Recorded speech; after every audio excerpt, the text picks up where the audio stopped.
All right, this is a fun video for me to do because it's so wildly different. If you saw my video that I did about a week ago talking about changing things out on my channel, I want to start talking about some cool tech.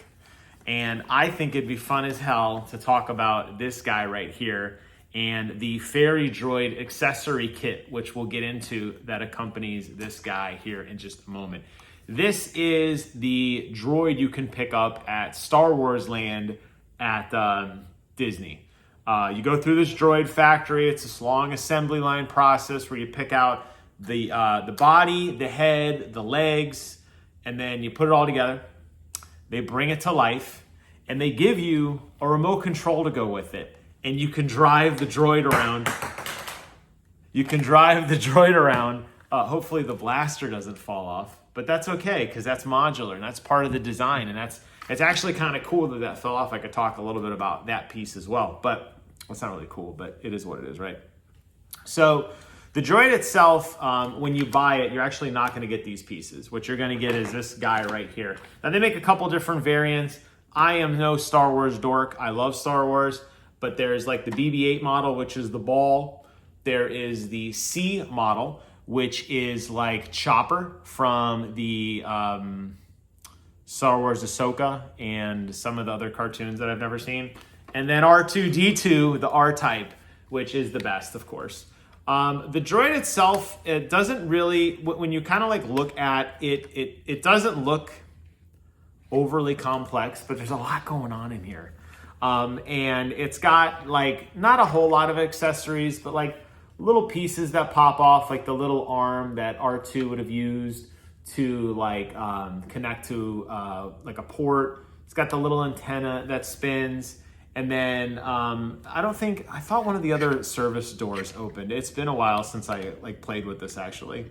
But when I got it, I was really impressed by it because yeah, you get a little service door here. So you can't do anything with it. There's nothing inside. There's like nothing to service obviously, but it looks good. When I got it, I played with it for probably a whole like hour. I drove it around the room and I was just in love with this thing. I want to show you what it can do on the road. And then we're going to jump into the first attachment I got for it, which actually really quickly, I guess I should show that. On the side, there are these ports. It's basically a 3-pin port. It looks like a computer case fan that has all these adapter pieces with it. And if you get the appropriate adapter, you can plug them in very simply. They fall out very simply because you just saw it happen. And what you get is the ability to kind of customize the plates, which is cool. They make a couple different accessories for it. I got the blaster one. So let me show you this dude on the ground, and then I'm gonna show you with the blasters on, and then I'm gonna show you the Ferry Droid accessory set, which I haven't even opened yet. So we're gonna take a look at all that together here. So let's get the droid set up and let's show you what it looks like on the road. So you can see it's got some pretty good articulation. On the controller, you can go forward and backwards in a straight line. It also has a kind of in-place circle where you can circle in either direction. Obviously, in combination with moving in a direction, you can kind of turn around. The turning radius isn't the best, but that's okay. You know, he's kind of a bulky guy. He's meant to kind of be swung in place. You can also actually rotate his head cap around, which is really cool. So you can see you can move his head left and right. Because I bought the attachment piece, there is an accessory button on the controller, which powers the legs. And you can see this one is a blaster, so I turned him into like a war droid. And then he also has a button that lets him talk.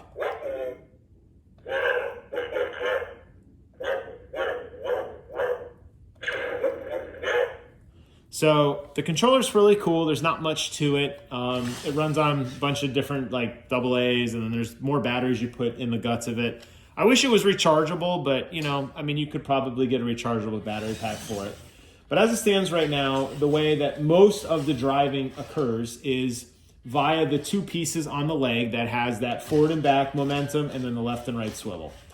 The head spinning and the buttons for the power on the side obviously don't really control any of the locomotion, but I wanted to show you what it looks like before we get into the new mod I got. So one of the cool things about living in Orlando is that we have this Disney like store called the Disney Warehouse, where everything that didn't sell well ends up. So like old shirts, hats, figures, and even this guy right here. This is the Ferry Droid accessory set.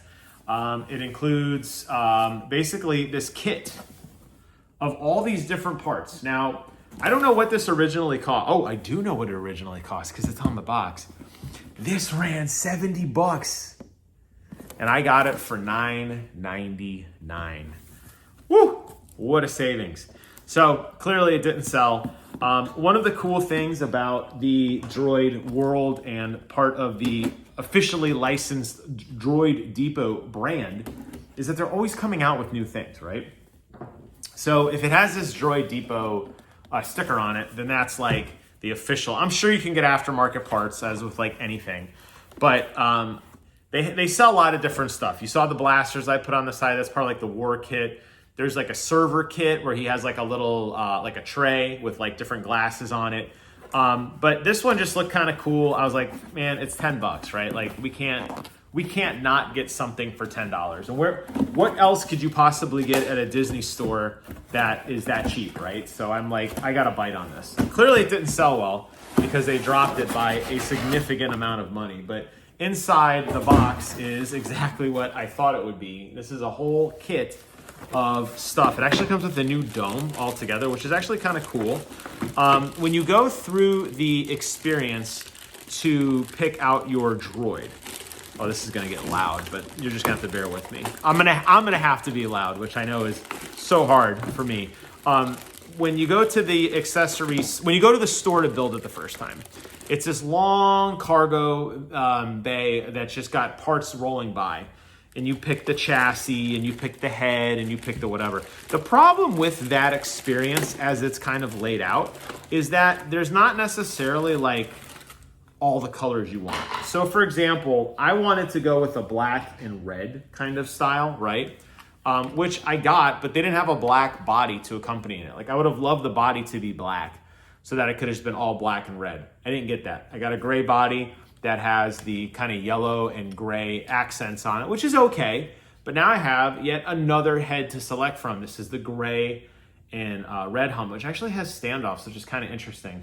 The helmet I have does not have that, so we'll have to see how that connects. But the problem is like your mileage may vary. You might go to the Droid Depot tomorrow and build a custom droid, and they might not have all the pieces that you want in order to build the perfect droid. There is a massive, massive aftermarket for this. I have seen online the amount of videos I have seen, the amount of, oh my God, that is a lot of things I'm gonna have to cut. All right, I'm gonna be back. I'm gonna do a quick jump cut. I'm not gonna cut all these things. Everything, I thought it was tie wrapped. It is all plastic wire down, so I'm gonna be right back. Okay, well, that was more than a minute. That was a lot of tie wraps, and I feel like if they had removed half the tie wraps, maybe the MSRP would have been $70, because I feel like there was a ton of plastic. First things first, we gotta disassemble this guy. Not a ton. The bottom part comes off, it's just a snap-on wheel.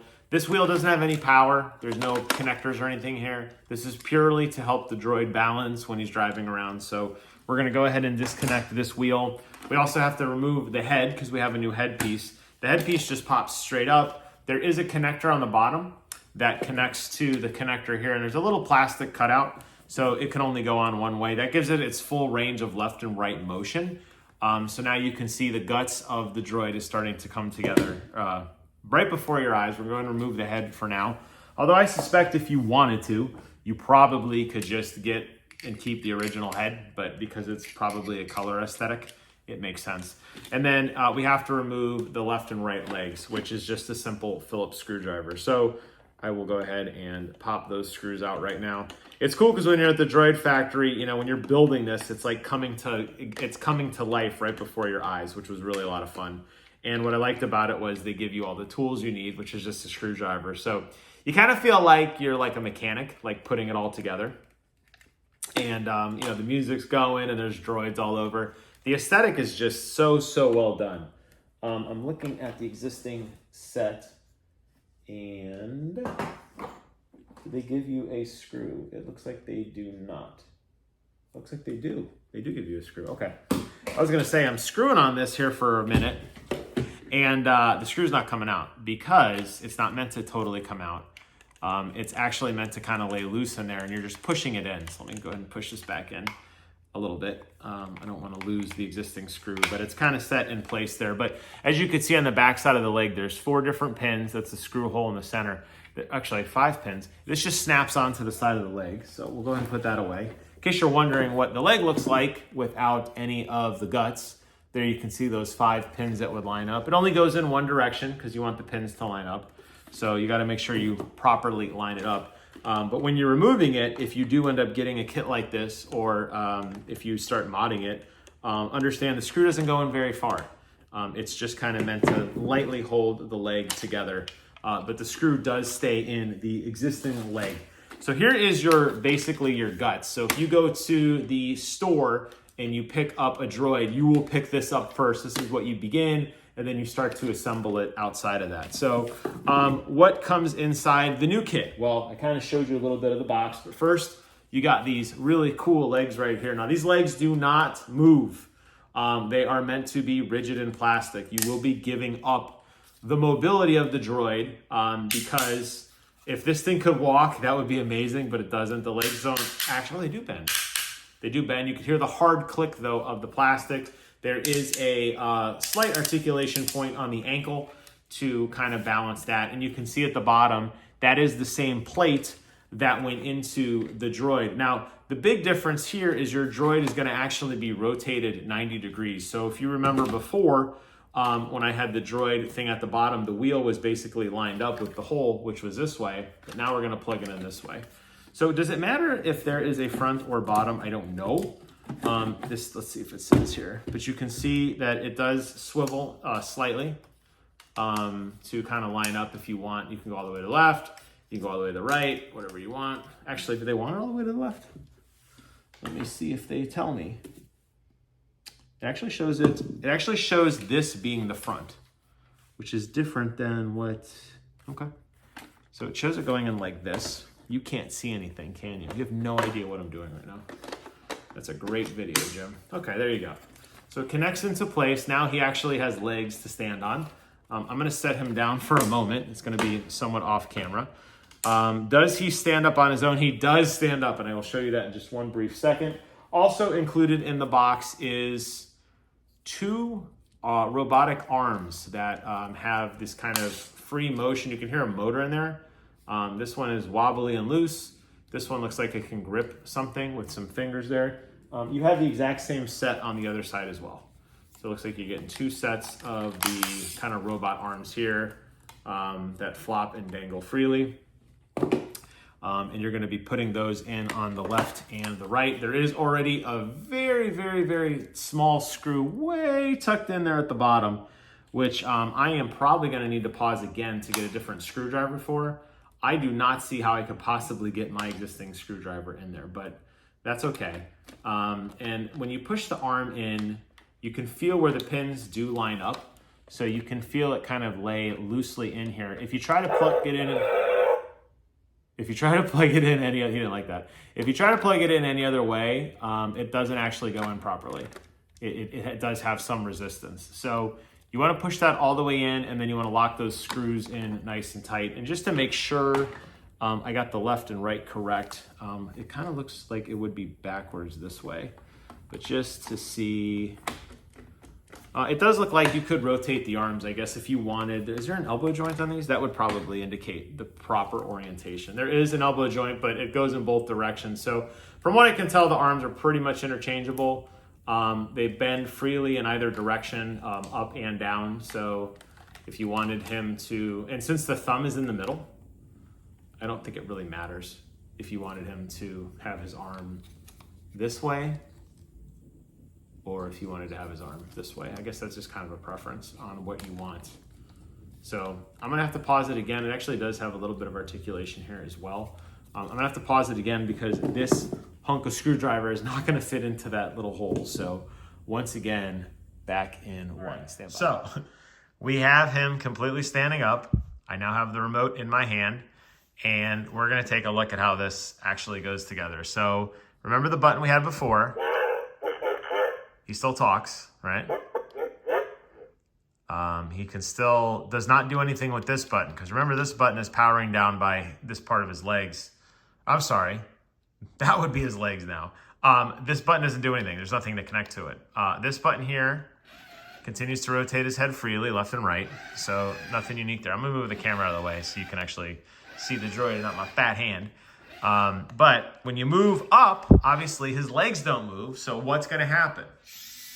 His arms move. Oh, he dropped his wand. So he freely moves his arms in wild directions like the wacky, wavy, incredible tube man. And there you can see I'm swiveling left to the right. Imagine if these were wheels, this would spin in a circular direction because they're going opposite of each other. And then if you pressed full forward, he would start moving and rolling forward, or full backwards, he would instead be moving backwards.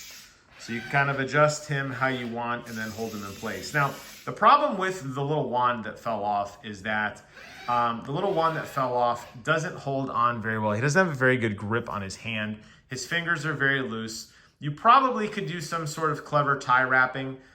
The way that the picture shows him holding it right now, he's never gonna be able to move. You saw how freely when he moves his hand, it slides up and down on that bar. This would best be set up as a display where you're not actually moving it. Obviously the trade-off is you're giving up those really cool little leg blasters that I had. I did look to see if there was a power routing piece through here, and there unfortunately is not, that I could see. I'm gonna take a look again one more time with you guys, but I don't think that there's any way to route power to those blasters. So I think they're gonna have to remain off, yes. There is no external connection that I see that allows you to connect blasters. So you're not gonna be able to make him a war droid that drives. Instead, you're gonna have to keep him stationary here. But you can pivot the arm up and down slightly. Obviously, I showed you can bend it. You can see here his fingers, they're not really the greatest. If I rotate his wrist a little more so it's better in frame. You could see here that it does have some light grip to it. There is a little bit of articulation in each of the individual fingers, but the grip is so loose, it's gonna instantly fall off. Same with this one, except these little ones are more static. These arms are meant to be positioned and then they don't move. This is where all of the heavy lifting occurs. But it's cool, I like it.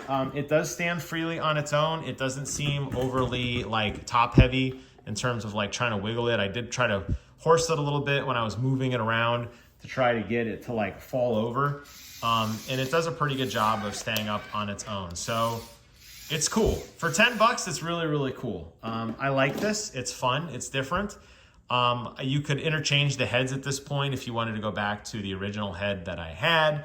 Obviously it doesn't move anymore. And for my setup, which I have been normally keeping him down here next to my Mario Kart in my little IKEA cube. So he's not gonna fit there anymore. He's gonna be a lot bigger than that. But actually, if I put him next to it, you could see how much bigger he has grown. But I like it. I think it's fun to be able to swap him out and to be able to change his parts. I'll probably put him over here so he can just kind of keep an eye out on things, and I'll probably put his little fairy wand. I don't really drive it much anyway, like I said, so the fact that he's just kind of hanging out there is fine by me. And yes, if you did casually notice, we are undergoing some massive renovations here, but that's okay. The video today is on this guy right here, and I love it. And I hope you like this content. This was fun to do. This was different for my channel to kind of talk about some of the different tech that I got. And you know, for 10 bucks, I mean, come on, right? Like you can't beat $10 for something like this. It's cool, it's different, and I'm gonna leave him out there. Probably when I go back to the parks, I'll switch him back over to his more mobile state so that he could sit in the backpack and interact with other droids. And maybe one day, who knows? Maybe one day I'll go back to Star Wars Land and I'll record interacting with another droid and explain to you how that whole system works. It's actually really, really, really clever. But that'll wrap up today's video on the Star Wars Droid Ferry accessory kit.